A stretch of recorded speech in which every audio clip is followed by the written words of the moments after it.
Hi, and welcome to or welcome back to the Global Holistic Podcast. This is the conversation continues. And today we're talking about the health benefits of yoga.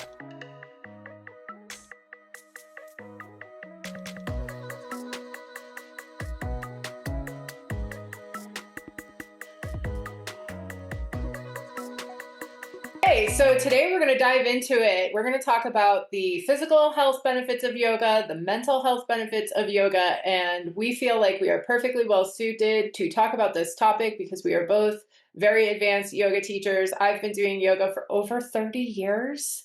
And to my viewers, I just want to preface that by saying I was a child when I started, so I'm You not that are. ancient, but teaching since college. So, really literally grew up from it. And you have been teaching yoga for also, probably over 25 years, something like that, and all over the world. So, two great people to be talking. Plus, we are life coaches, and I'm a clinical mental health therapist and use it in my practice. So, let's get into it. Why don't you kick us off today and start talking about how did you get into yoga, the benefits you found along the way? No exaggeration. I will say yoga saved my life. And let me think now, I'm teaching for about 32 years, started a little bit more than that. I think you were like 10 when I started taking yoga and probably 12 when I started teaching. So, yeah, it's been in our family for decades. Um, what I wanted to start with, I guess, is something that one of my teachers shared with me, not necessarily a yoga teacher, because this was when I was 17 years old. I started in a fitness career, wellness fitness, all women's health spa. And this one teacher said to me, and a perfect thing to say to a 17-year-old is imagine that somebody gave you a car, and of course, at 17, you really want a car. And this teacher said, but imagine it was going to be the only car you would have for your entire life. This teacher said, you'd probably be taking really good care of it because you could never get another car. And it had to take you around for your entire life. So you'd probably be washing it, changing the oil, and really caring for it. And this teacher said, think of your body like that. Your body's your vehicle that's going to have to last a lifetime. You can never trade it in, you can never get another one. So I'd like to start by planting that seed. The best gift I got at an early age was that information and that seed planted to really respect and take care of my body. And any kind of exercise is amazing and wonderful, but we're going to really zero in on why yoga. I love that analogy that your teacher gave you about the car, right? Because we forget that we only have one body and we really do need to take care of it.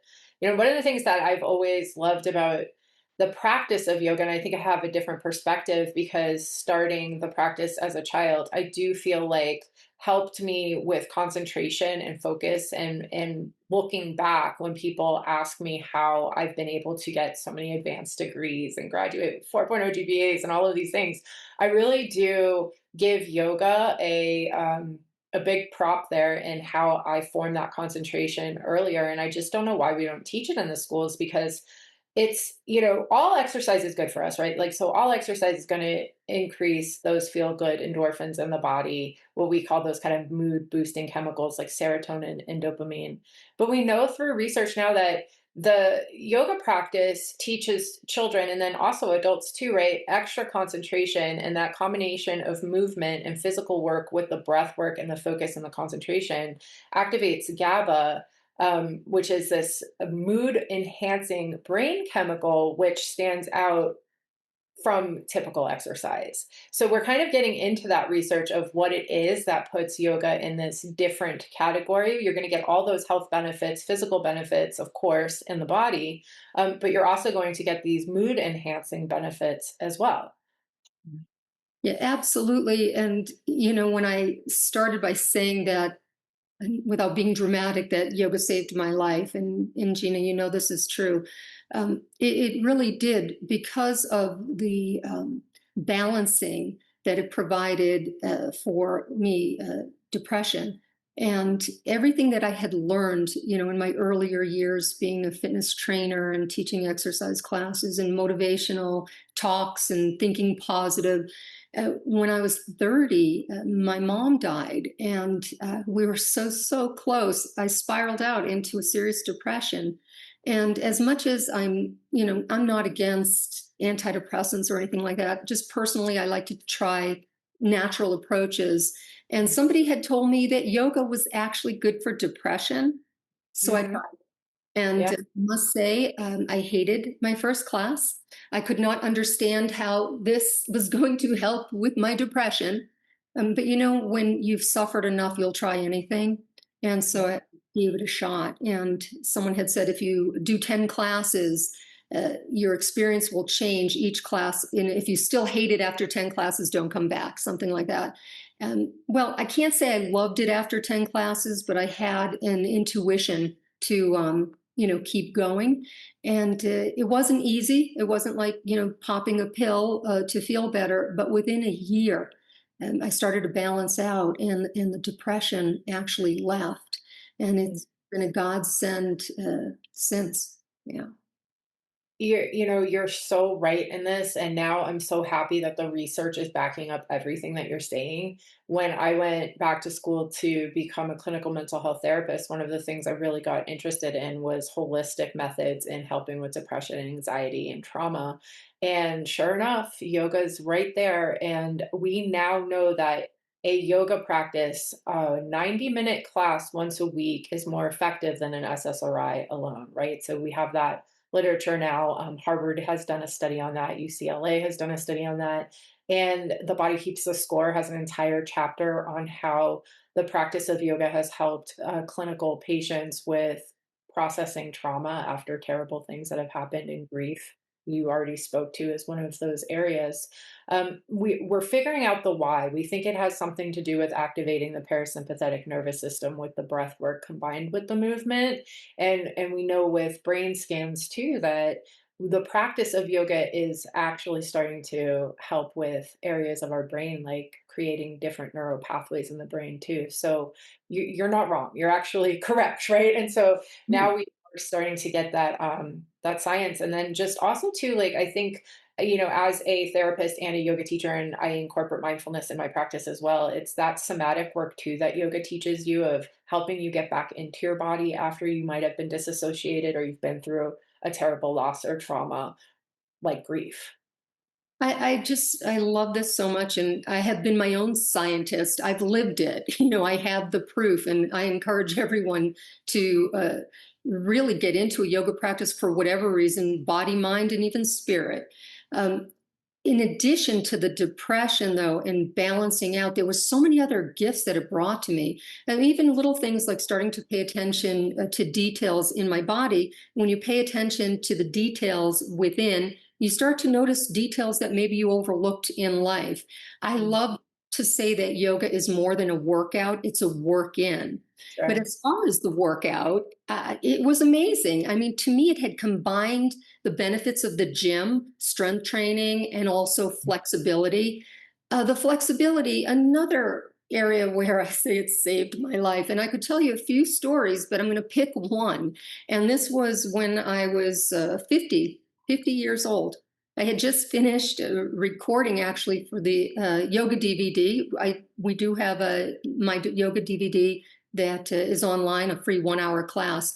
I just finished recording, and coming down from the studio was a marble staircase, and yes, very graceful. I fell. Um, Yikes. yeah, not funny though. I felt bad, and I fell down several stairs. And when I landed, like one leg was down, one leg was kind of bent in a weird place behind me. The person I was with, he went white and his just jaw dropped. He looked at me because I was all contorted. And again, it was a marble staircase, it wasn't soft. I fell hard, and I wasn't sure what I broke at that age. And I waited a moment and I wasn't feeling any pain. And I'm like, all right, this is weird. Can I get up? And I got right up. No broken hip, no broken anything. And that was the flexibility.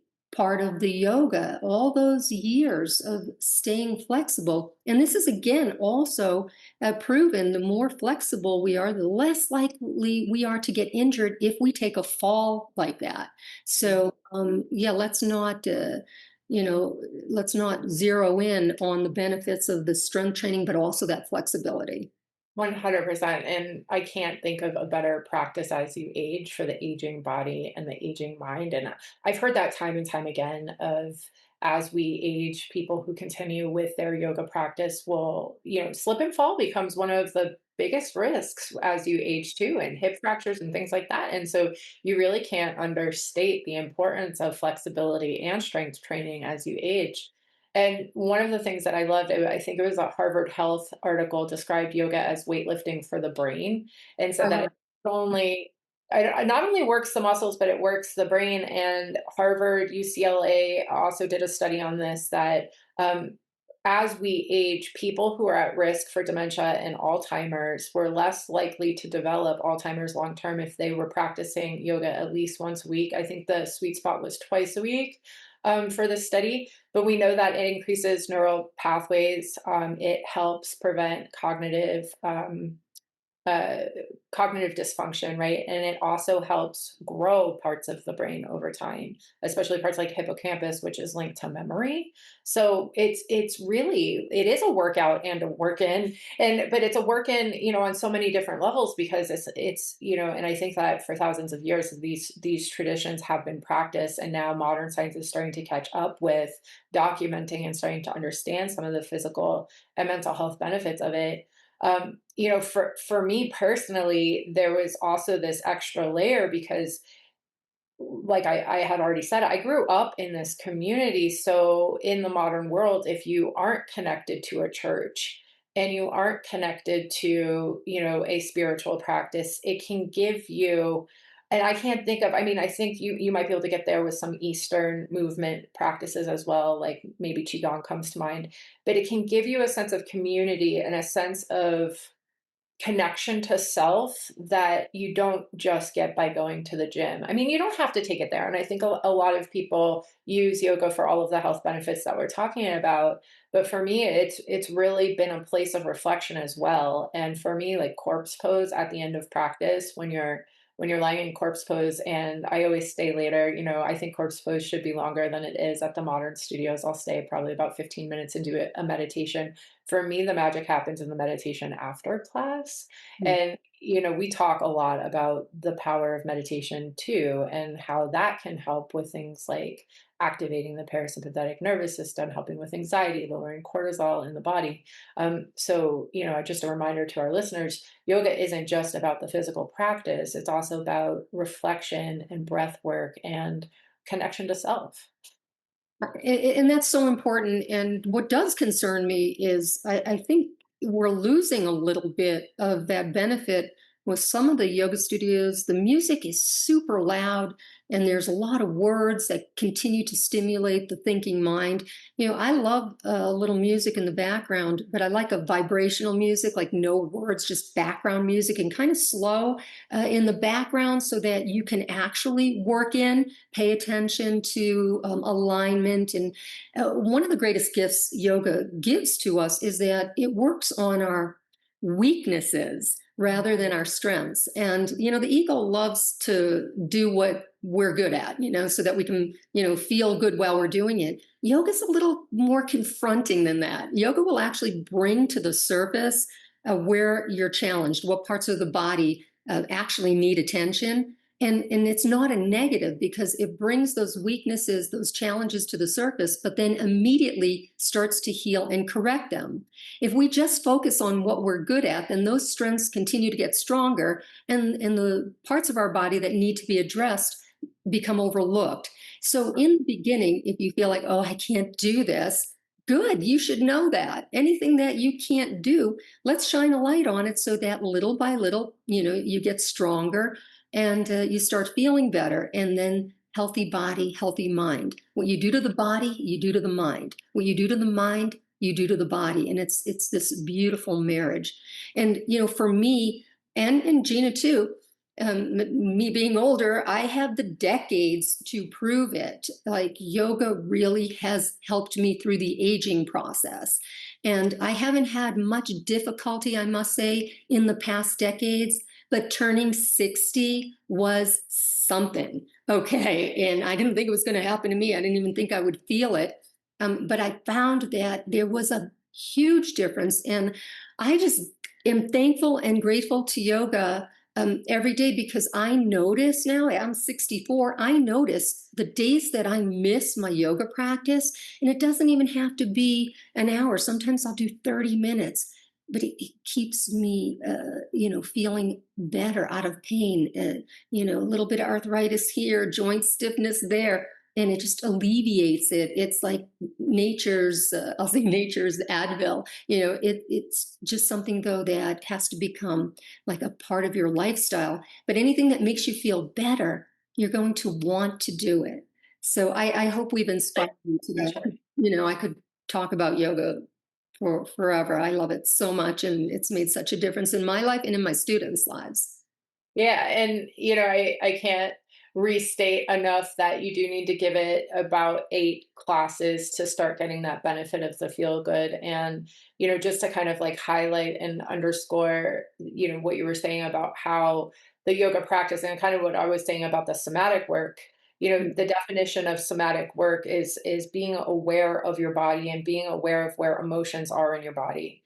And I can't think of another workout either that's coming to mind of where you might cry during the practice. Hippo burners, right? You look around the room in a hippo burner sequence and half the room will be crying.